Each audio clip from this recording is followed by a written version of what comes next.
அகமதாபாத்தில் விபத்திற்குள்ளான ஏர் இந்தியா விமானத்தின் கருப்பு பெட்டியில் இருந்த சிவிஆர் மற்றும் எஃப்டிஆர் தரவுகளின் பகுப்பாய்வு நடந்து வருவதாக தெரிவிக்கப்பட்டுள்ளது. கருப்பு பெட்டியில் இருந்த சிவிஆர் மற்றும் எஃப்டிஆர் சாதனங்கள் அகமதாபாத்தில் 24 மணி நேர போலீஸ் கண்காணிப்பின் கீழ் வைக்கப்பட்டுள்ள நிலையில் அதில் உள்ள தரவுகள் பகுப்பாய்வு செய்யப்படுவதன் மூலம் விபத்துக்கான காரணங்களை கண்டறிய முடியும் என்று தெரிவிக்கப்பட்டுள்ளது. விமான பாதுகாப்பை மேம்படுத்தவும் எதிர்கால நிகழ்வுகளை தடுப்பதற்கும் இந்த பகுப்பாய்வு உதவும் என்று கூறப்பட்டுள்ளது.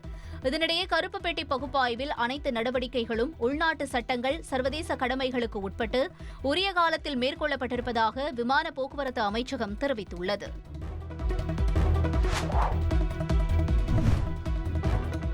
தேசிய நெடுஞ்சாலைகளில் இருசக்கர வாகனங்களுக்கு சுங்க கட்டணம் வசூலிக்கும் திட்டம் எதுவும் இல்லை என தேசிய நெடுஞ்சாலை ஆணையம் விளக்கம் அளித்துள்ளது. இருசக்கர வாகனங்களுக்கும் சுங்க கட்டணம் வசூலிக்க மத்திய அரசு திட்டமிட்டு வருவதாக சமூக வலைதளங்களில் தகவல் பரவி வந்தது.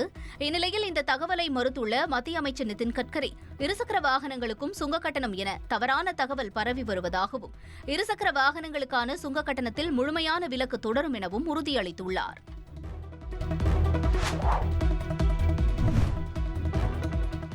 பழனிக்கே பால் காவடி எடுத்தாலும் பாஜக அதிமுக கூட்டணிக்கு மக்களின் ஆதரவு கிடைக்காது என்று முதலமைச்சர் ஸ்டாலின் தெரிவித்துள்ளார்.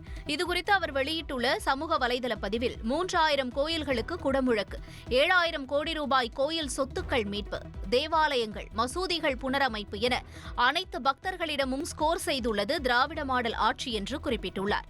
மிஸ்டு கால் மூலம் உறுப்பினர் சேர்க்கை நடத்தியும் வார்டுக்கு ஒரு ஓட்டு என ஆபத்தில் தத்தளிக்கும் கட்சியினர் மதத்திற்கு ஆபத்து என்று மறு ஒட்டிக் கொண்டு வந்தால் தமிழ்நாட்டு மக்களுக்கு தெரியாதா என்றும் அவர் கேள்வி எழுப்பியுள்ளார்.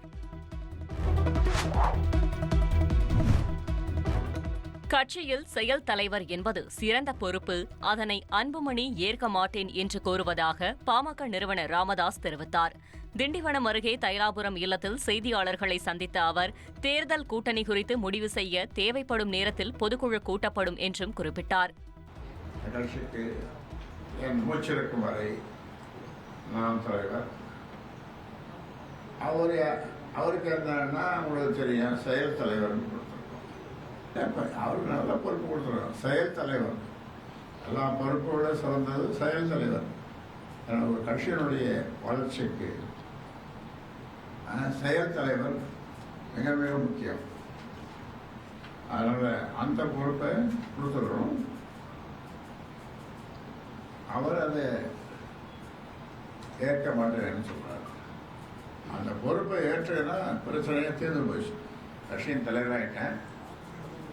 ஆனால் தேர்தல் சம்பந்தமான உத்திகள் அல்ல, அணி எந்த அணியில் சேர்றது, யாரோட கூட்டு, இதெல்லாம் முடிவு செய்ய வேண்டியது பொதுக்குழு.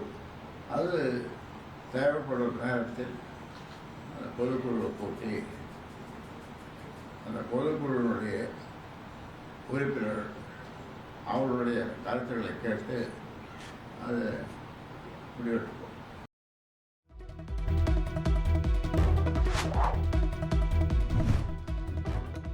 கர்நாடகாவில் பொதுமக்களின் உடல்நலத்திற்கு பாதிப்பை ஏற்படுத்தும் வகையில் பயன்பாட்டில் உள்ள பாராசிட்டமல் உள்ளிட்ட 15 வகையான மருந்து மாத்திரைகளுக்கு அம்மாநில சுகாதாரத்துறை தடை விதித்துள்ளது.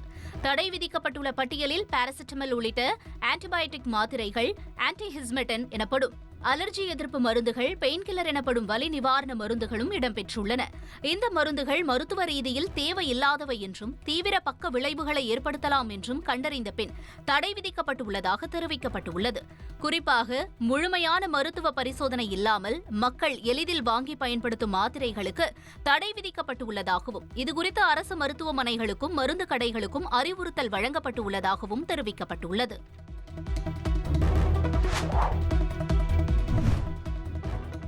மேற்கு திசை காற்றின் வேக மாறுபாடு காரணமாக கோவை, நீலகிரி ஆகிய மாவட்டங்களில் அடுத்த 2 நாட்களுக்கு கனமழை பெய்யும் என்று சென்னை வானிலை ஆய்வு மையம் தெரிவித்துள்ளது. இதுகுறித்து வெளியிடப்பட்டுள்ள அறிக்கையில் கோவை மாவட்ட மலைப்பகுதிகள், நீலகிரி மாவட்டத்தில் ஓரிரு இடங்களில் வெள்ளி, சனி ஆகிய 2 நாட்களிலும் கனமழை பெய்ய வாய்ப்புள்ளதாக தெரிவிக்கப்பட்டுள்ளது. மேலும் வரும் 2ஆம் தேதி வரை தமிழகத்தின் ஒரு சில இடங்களிலும், புதுச்சேரி மற்றும் காரைக்கால் பகுதிகளிலும் இடி மின்னலுடன் கூடிய லேசானது முதல் மிதமான மழை வரை பெய்யக்கூடும் என்றும் தெரிவிக்கப்பட்டுள்ளது.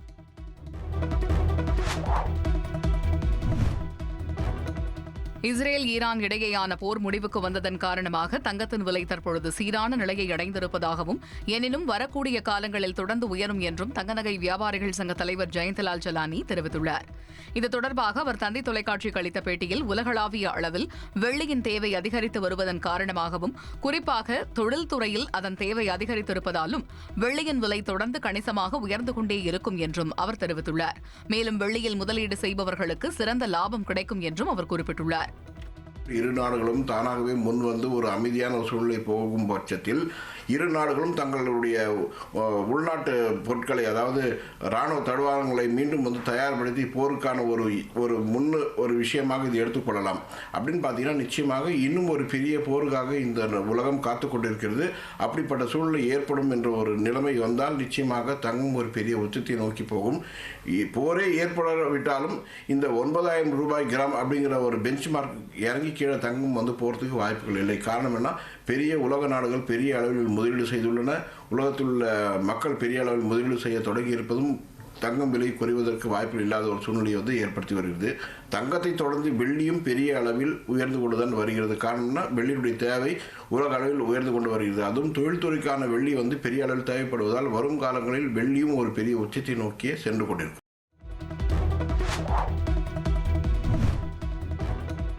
ஒரே நாடு ஒரே தேர்தல் குறித்து நாடாளுமன்ற கூட்டு நடவடிக்கை குழு ஜூலை 11ஆம் தேதி சட்ட வல்லுநர்களுடன் ஆலோசிக்க இருப்பதாக அறிவிக்கப்பட்டுள்ளது. மத்திய பாஜக அரசு ஒரே நாடு ஒரே தேர்தல் தொடர்பாக முன்னாள் குடியரசுத் தலைவர் ராம்நாத் கோவிந்த் தலைமையில் உயர்மட்ட குழுவை அமைத்து பரிந்துரை அறிக்கையை பெற்றுள்ளது. இத்திட்டத்தை செயல்படுத்துவதற்கான சாத்தியக்கூறுகள் குறித்து ஆராய்வதற்கு நாடாளுமன்ற கூட்டு நடவடிக்கை குழு அமைக்கப்பட்டுள்ளது. இதில் திமுக எம்பி வில்சன், காங்கிரஸ் தரப்பில் முகுல் வாஸ்னிக், தேசியவாத காங்கிரஸ் தரப்பில் சுப்ரியா சுலே உள்ளிட்ட பல்வேறு கட்சிகளை சேர்ந்த 39 உறுப்பினர்கள் இடம்பெற்றுள்ளனர்.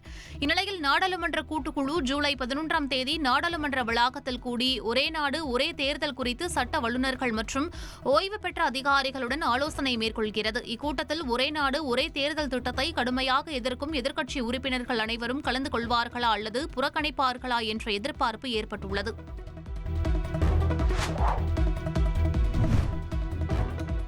அமெரிக்காவின் முகத்தில் ஈரான் அறைந்துள்ளதாக ஈரான் தலைவர் அயதுல்லா அலி கமேனி தெரிவித்துள்ளார். இஸ்ரேலுடனான போர் நிறுத்தத்திற்கு பிறகு முதல் முறையாக தனது சமூக வலைதள பக்கத்தில் இது தொடர்பாக பதிவு ஒன்றை வெளியிட்டுள்ள அவர், ஈரான் மீதான போரில் இஸ்ரேலுடன் இணைந்த போதும் அமெரிக்கா எதுவும் சாதிக்கவில்லை என விமர்சித்துள்ளார்.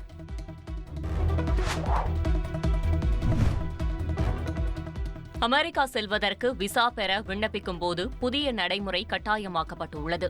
விசாவுக்கு விண்ணப்பிக்கும் போது ஆவண சரிபார்த்தலுடன் விண்ணப்பதாரரின் கடந்த 5 ஆண்டு சமூக வலைதள பக்கங்கள் ஆய்வு செய்யப்பட உள்ளன.